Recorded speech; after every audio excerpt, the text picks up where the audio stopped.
Evet, düzenli olarak her yıl kan veriyoruz. İyidir, faydalıdır.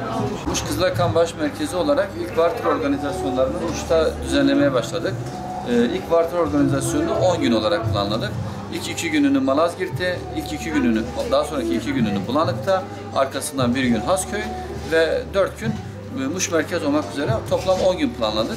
Bu 10 gün çerçevesinde 1000 ünitenin üzerinde kan almayı planlıyorduk ve bugün tırımızın 10. günü şu anda 1030 ünite kan civarında bir kan aldık.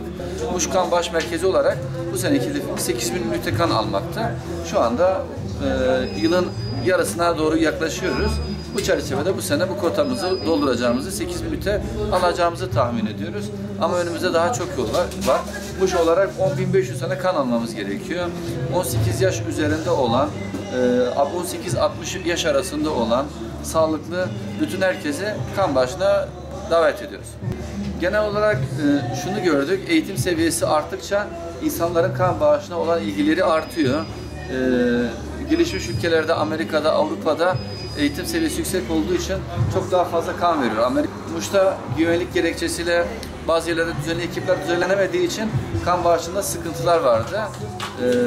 Ama Muş olarak bölgede kan bağışının yüksek olduğu illerden bazılarıyız. Şu anda Türkiye'nin ortalamasına vurduğumuz zaman Muş olarak Türkiye ortalamasının üzerinde bir kan alıyoruz ama kan ihtiyacımızı karşılıyor. Ne dedik?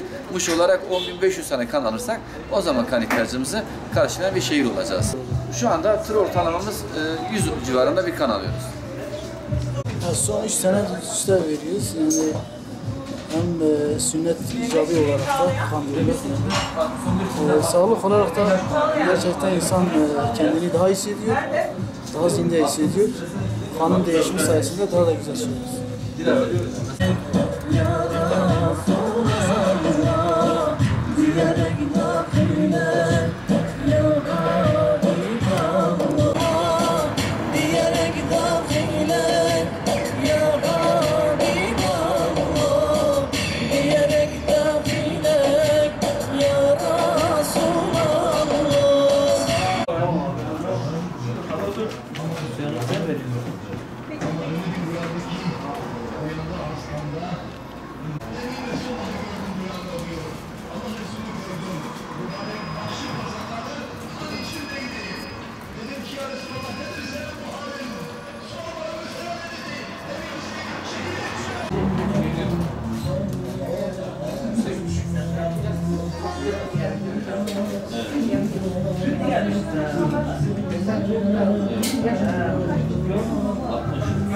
Bir kere verirse